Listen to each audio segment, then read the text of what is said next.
श्री शिवाय नमस्तुभ्यम हर हर महादेव। देखिए दोस्तों, आज का यह वीडियो बहुत ही ज़्यादा खास होने वाला है। देखिए, आप सभी को पता है कि अभी होलाष्टक के बहुत ही पवित्र दिन चल रहे हैं और होलाष्टक के इन्हीं दिनों में एक बहुत ही विशेष एकादशी आती है जिसे हम आम्ल की एकादशी कहते हैं और कई स्थानों पर इसे रंग भरी एकादशी भी कहते हैं। और यह एकादशी बहुत ही विशेष है क्योंकि इसी दिन पुष्य नक्षत्र का निर्माण हो रहा है।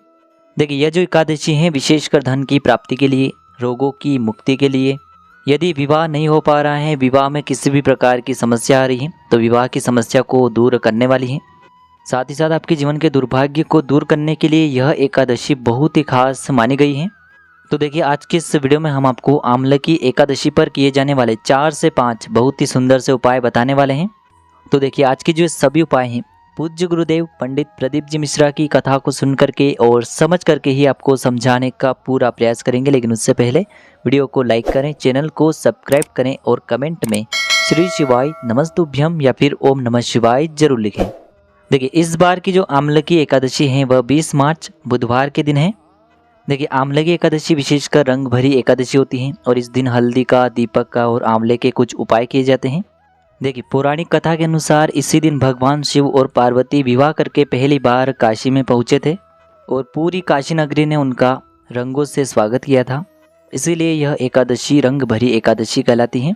तो इस पुष्य नक्षत्र वाली विशेष एकादशी पर आपको ये सुंदर से उपाय जरूर करने हैं। तो चलिए दोस्तों, जानते हैं पहले विशेष उपाय के बारे में। देखिए दोस्तों, आम्ल की एकादशी का दिन है और साथ ही साथ होलाष्टक के भी दिन चल रहे हैं, तो आपके शरीर में बहुत सी नकारात्मक ऊर्जाएं प्रवेश कर चुकी हैं। तो उन ऊर्जाओं को दूर करने के लिए आपको एक उपाय करना चाहिए जो कि गुरुजी ने अपनी कथा के दौरान बताया है। देखिए, आपको एक आंवला लेना है। यदि आपके पास आंवला है तो उसे आपको काट करके उसका रस निकाल करके उस आप जिस भी पानी में नहाते हैं, स्नान करते हैं, उसमें आपको डाल देना है। मान लीजिए कि यदि आपके पास आंवला उपलब्ध नहीं है तो फिर आपको एक चुटकी हल्दी लेनी है और इस हल्दी को अपने नहाने वाले जल में डाल देनी है। देखिए, जो भी व्यक्ति इस एकादशी की तिथि पर आंवले वाले जल से उपाय करता है तो उसके शरीर की जो नकारात्मक ऊर्जाएं हैं वह तो दूर होती है, साथ ही साथ आपके शरीर के रोगों का भी क्षय होता है और आपके जीवन से जो भी अंधकार हैं वह भी समाप्त होगा। तो इस दिन आपको आंवले वाले जल से या फिर एक चुटकी हल्दी वाले जल से स्नान करना चाहिए और आपको मन ही मन ओम नमो भगवते वासुदेवाय इस मंत्र का भी जाप करना चाहिए। तो इस प्रकार से आपको ये पहला उपाय कर लेना है। अब हम जानते हैं दूसरे उपाय के बारे में। देखिए, यह एकादशी विशेषकर आंवले की एकादशी है, इसीलिए इस दिन आंवले के वृक्ष की पूजा करने का विधान आता है। तो देखिए, बहुत से लोगों के घर के आसपास यदि आंवले का वृक्ष नहीं है तो वह इस उपाय को केले के वृक्ष के वहाँ पर भी कर सकते हैं। केले का वृक्ष भी आपके आसपास नहीं है तो फिर आपके घर में जो तुलसी जी का पौधा है वहाँ पर भी आप ये उपाय कर सकते हैं। तो देखिए, इस उपाय को करने के लिए सबसे पहले तो आपको हल्दी लेनी है।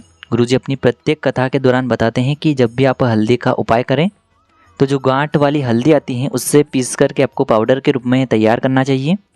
यह आपके उपाय के लिए बहुत ही अधिक सर्वोत्तम होता है। लेकिन यदि आपको गांठ वाली हल्दी नहीं मिल पाती है तो फिर आप पाउडर वाली हल्दी भी ले सकते हैं।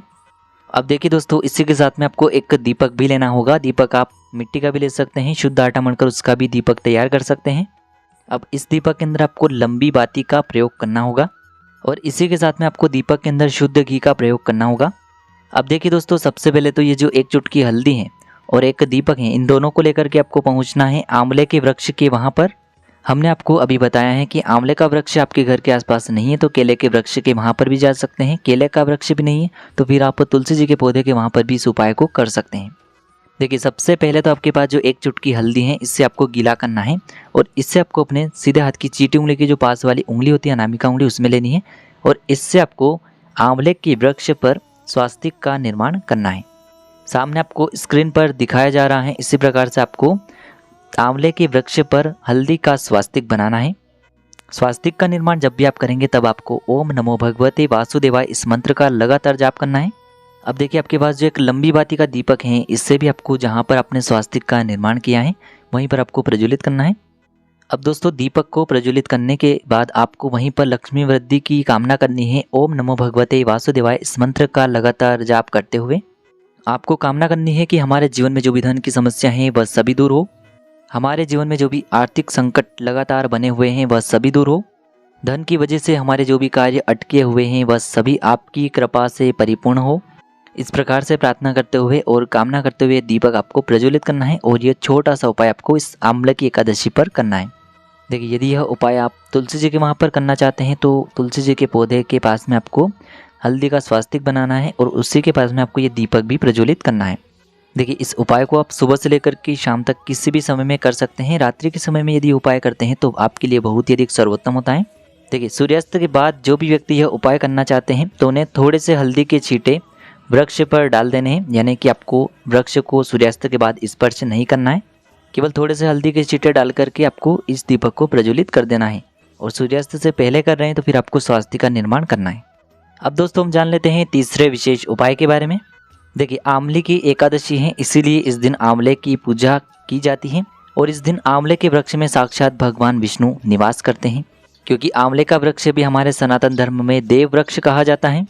तो देखिए इस दिन आपको आंवले के वृक्ष को स्पर्श करना है, यानी कि अपने दोनों ही हाथों से आपको आंवले के वृक्ष को स्पर्श करना है। जो भी आपकी अधूरी मनोकामना है उन्हें परिपूर्ण करने की आपको प्रार्थना करनी है। मात्र इस विशेष एकादशी पर आंवले के वृक्ष को स्पर्श करने से ही आपकी जो भी अधूरी मनोकामनाएं हैं वह निश्चित ही परिपूर्ण हो जाती हैं। अब दोस्तों हम जान लेते हैं चौथे उपाय के बारे में। देखिए इस दिन आपको आंवले के वृक्ष को स्पर्श तो करना ही, साथ ही साथ आपको इस दिन आंवले के वृक्ष में मीठा जल भी अर्पित करना है।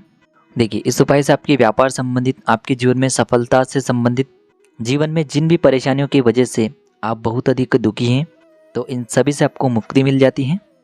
तो देखिए आपको इस आंवले की एकादशी पर, यानी कि रंग भरी एकादशी पर एक आंवला लेना है। हो सकता है आपको आंवला नहीं मिल पाता है तो आप केवल आंवले की एक पत्ती भी ले सकते हैं। साथ ही साथ यदि आपके पास आंवले की पत्ती भी नहीं है तो आंवले का जो पाउडर आता है उससे भी आप ले सकते हैं। तो हमारे शास्त्रों में बताया गया है कि यदि आपके पास आंवला नहीं है तो आंवले की पत्ती ले लें, आंवले की पत्ती भी नहीं है तो फिर आंवले का चूर्ण ही ले लें। तो देखिए आपको एक आंवला लेना है, इसी के साथ में आपको एक तांबे के पात्र के अंदर शुद्ध जल लेना है और जो आपने आंवला लिया है उसे काट करके आपको उस पात्र के अंदर डालना होगा और कुछ देर उस आंवले को उस पात्र के अंदर ही रखे रहने देना है। थोड़ी देर बाद आपको वापस से इस आंवले को निकाल लेना है। अब यह जो आंवले से युक्त जल आपने तैयार किया है इससे आपको इस आंवले की एकादशी पर लेकर के पहुंचना है भगवान शिव के मंदिर में। यह उपाय अभी आप सुबह से लेकर के शाम तक किसी भी समय में कर सकते हैं। देखिए ये जो आंवले वाला जल है इसे आपको भगवान शिव के शिवलिंग पर धीरे धीरे अर्पित कर देना है और आपको लगातार श्री शिवाय नमस्तुभ्यम इस मंत्र का लगातार जाप करते रहना है। आपको प्रार्थना करनी है कि जीवन की जो भी परेशानियां हैं वह सभी दूर हो। देखिए ये आंवले वाला जल है और इस एकादशी पर यदि आप आंवले वाला जल भगवान शिव की शिवलिंग पर इस प्रकार से अर्पित करते हैं तो आपके जीवन में जो भी तनाव है उससे आपको मुक्ति मिलती है। या फिर आपके घर में ऐसा कोई भी व्यक्ति है जो बहुत अधिक चिंता करता है, तनाव में रहता है, उसकी जो भी समस्याएं हैं वह हमेशा के लिए खत्म हो जाती हैं और उसके जीवन में खुशियाँ आ जाती हैं। तो आंवले का रस अर्पित करने मात्र से हमारे जीवन में खुशियों के रंग आ जाते हैं। ध्यान रखें जो आंवला आपने उस पात्र के अंदर डाला था उस आंवले को आप भगवान शिव के ऊपर भी अर्पित कर सकते हैं। तो इस प्रकार से आपको ये चौथा उपाय कर लेना है। अब हम जानते हैं पांचवे विशेष और अंतिम उपाय के बारे में। देखिए यह जो उपाय हैं विशेषकर धन की प्राप्ति के लिए हैं, साथ ही साथ आपके जो पितृ हैं उन्हें प्रसन्न करने के लिए हैं। देखिए इस दिन आंवले के वृक्ष की पूजा होती है तो इस दिन भगवान विष्णु के साथ साथ भगवान शिव भी आंवले के वृक्ष में ही विराजमान होते हैं। तो देखिए दोस्तों इस उपाय को करने के लिए सबसे पहले तो आपको एक स्टील के पात्र के अंदर शुद्ध जल लेना होगा। साथ ही साथ इसी पात्र के अंदर आपको 2 चम्मच कच्चा दूध भी मिलाना होगा। अब देखिए इस पात्र को सीधे लेकर के आपको पहुंच जाना होगा आंवले के वृक्ष के वहां पर। देखिए ये जो कच्चे दूध से युक्त जल है इसे आपको धीरे धीरे आंवले के वृक्ष की जड़ में अर्पित करना है। ओम नमो भगवते वासुदेवाय इस मंत्र का 11 बार या फिर 108 बार जाप करते हुए आपको मन ही मन प्रार्थना करनी है कि जो पितृदोष हैं वह दूर हो। इस उपाय को करने मात्र से आपके जो पितृ हैं वह प्रसन्न होते हैं और जो पितृ दोष हैं वह पितृ आशीर्वाद में बदल जाता है। तो देखिए दोस्तों इस प्रकार से आज के इस वीडियो में हमने आपको आंवले की एकादशी पर किए जाने वाले 5 महा उपाय बताए हैं जो भी आपके लिए उचित हैं, सरल हैं, उसे आप कर सकते हैं। यदि आपको उपाय से जुड़ी हुई किसी भी प्रकार की जानकारी लेनी है तो आप हमें कमेंट के माध्यम से पूछ सकते हैं। उपाय को करते समय किसी भी प्रकार की गलतियाँ न करें। श्री शिवाय नमस्तुभ्यम। हर हर महादेव।